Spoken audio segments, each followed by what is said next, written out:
My name is Cayla McBride. Okay, so Cayla, why did you want to share your story, and why did you want to share your story with me specifically?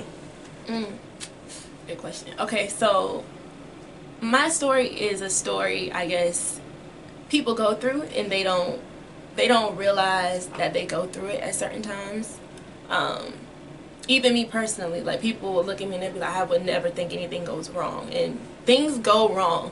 But I think this is just the opening door, just so people can have the courage to finally come out and tell the truth, tell their story, and in a sense, not say it to be like, oh yeah, I'm a boss. I am a boss, but at the same time, I want to help others, and in the instance, it helps me. And then to share it with you is just like, I don't know. It's a deeper connection. It's deeper than just being cool and being friends. And I wanted to do it on a platform where I know the message would get out correctly and to the right people. So that's specifically why I chose to tell my story to you. Okay, so let's start from the beginning of the story. I won't interrupt you, but I just want you to be as honest as possible and as free as you can be. Okay. So I am from West Palm Beach, Florida, South Florida. Shout out to the 561. I've always been one of those kids that was like hard on myself. I did one little thing wrong, I penalized myself, and it was to a point where my mom, she was like, oh, I hate when you do it, but then she got so accustomed to it, both of my parents, that they started to do it. So if I made one little mistake, it was, I don't want to say blown out of proportion, but it was like I don't want to make no more mistakes, or I don't want to tell nobody how I feel, because if I do, I may get in trouble for it. Growing up, matter of fact, yeah, growing up, my parents used to work a lot, so I used to be with my aunt, but I call my aunt and my uncle my parents because they technically raised me. To a certain degree, my biological mother, me and her had a great relationship, but it started to deteriorate once I got older. And in a sense, I don't know why. I don't really know how we grew apart, but we did, and I grew closer to my aunt. Me being Cayla, I would rather live with my aunt, but my parents, of course, were not too accepting of that. And I picked up bad habits from my mom.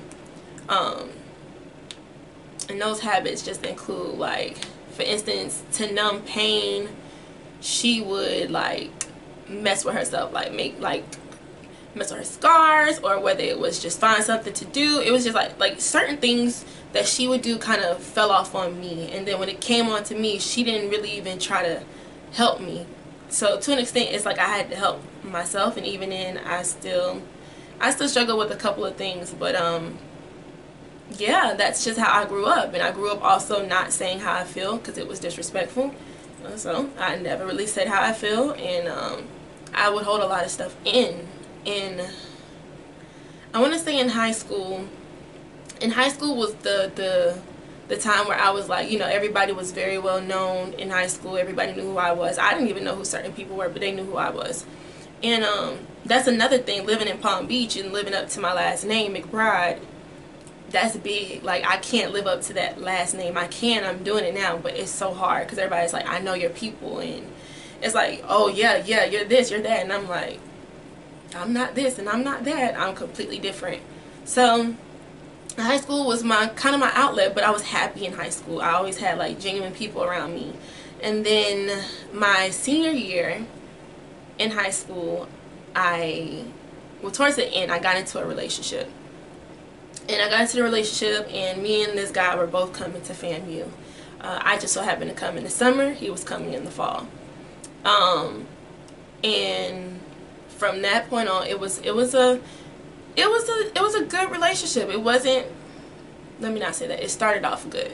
It started off pretty good. You know, I wasn't talking to nobody. If it was another guy around me, didn't share my number, didn't go to the club, just legit went to class and came back home.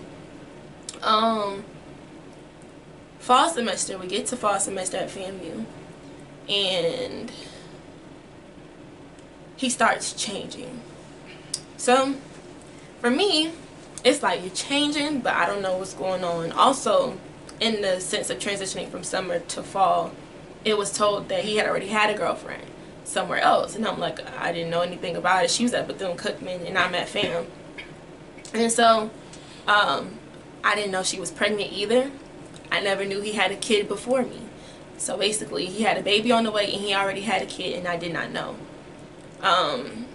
Fall semester, around September, I think he saw me basically conversing with just a simple guy. And if I'm not mistaken, it was the guys that all came in with me. Like who can I say as an example? I can't think of no examples right now because it was so many of us within the 18. But we walked in and, you know, we're cool and having conversations, and he saw it, and it was like a grab. Like he legit grabbed my arm, pulled me, and shoved me in the car. A part of me didn't understand what the problem was. I thought I was wrong for speaking to other guys, and I was like, in the sense, I knew that made him mad, so I stopped. It went from being grabbed and shoved to now I'm gonna push you into walls and stuff. And it's like, okay, like this is getting deep. I'm like, all right, you putting your hands on me, not like hitting me physically right now, but you're putting your hands on me, and I'm not okay with that. The pushing and shoving then leads to the slaps.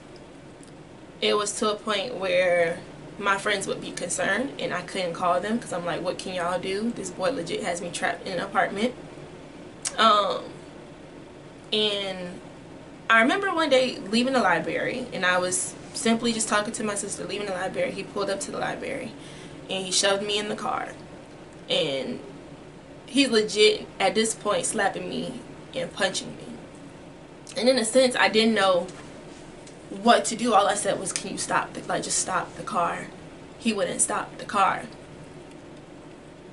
He tried to push me out of the moving car on the highway, and I'm like, I can't do this. I don't know what to do. So I panicked, and as soon as he stopped, I was able to get out, but he caught back up to me and just took me back to my dorm. All in this instance, I'm not realizing that I'm carrying a child. Don't know anything about it, because at the end of the day, when we did have sex, that was a night that I just don't remember. It was one of those nights where me and my friends, we went out, we had a good time, and it was like he found my location and he legit grabbed me, took me home. I don't remember anything because I blacked out. So after a while, some months go by, I noticed something's not right, and I'm like, my back hurts, my upper half hurts, everything just hurts. I had to pee consistently, and I'm like, I know I drank a lot of water, but not enough to pee like this. And it had turned out I was already 6 weeks pregnant, so I didn't know what to do. I was stuck. I called my best friend cried. Then she ended up calling her mama, crying and telling her what happened. So I was like, you went and told your mama? She's like, I'm sorry, I couldn't handle it. I'm like, it's okay, but for days, weeks, I didn't eat, I slept, I went to class, and that was it. People had to force me to eat, and it just wasn't going down. So after a while, he still doesn't know, and a part of me felt hopeless, didn't think I could get out, and what ended up happening was me finding out up here got back to Palm Beach. So it circulated in Palm Beach, and thank God nobody in Palm Beach told my parents, but everybody knew. But I don't know how everybody knew, so that kind of killed a little bit of my reputation there. And of course everybody's like, she's goody two shoes, so Cayla can't make no mistakes, and I made a big mistake, and now here we are. So I eventually tell him, and he was like, well, what are you gonna do? And I didn't know what to do. I was legit gonna sit there and just say, I'm gonna have it. But a part of me said I didn't want to have it, only because if you're beating on me, what would you do to my baby when it got here? And so for the longest, I contemplated, and my aunt had found out, and she called me and she said, you don't really have a choice at this point. I'm gonna make the decision for you. I'm only 18. So I went with her decision when I got home in December. You know, I went through with an abortion, and to this day I still kind of reap the repercussions from the abortion. And there are days where I think about it and I'm like, I wish I didn't do it. But there are days where it's just like, maybe it was for the best. So coming home in the winter break, I broke things off with him. But coming back in January, he didn't have a place to stay. He got evicted. Mind you, I'm in FAMU Village. There's no opposite sex visitation. There's a whole curfew. He's not supposed to be in my room. I could get a fine. And I agreed to let him have some of his stuff there. And there were times where he would just stay the night. Through that time period, if I didn't want to have sex, he would put a gun to my head and say, oh, you're going to have sex because we still together. So I just laid there. I legit say it was rape because I didn't consent to it. I didn't want to do it. But I did whatever I had to do just to survive. And Valentine's Day was hard because it was just like I wanted to be with my friends. I wanted to be with people that actually love me. And Valentine's Day I ended with a black eye. A week later, I ended up with a black eye, half my face swollen, bite marks, choked, and bruises on my back.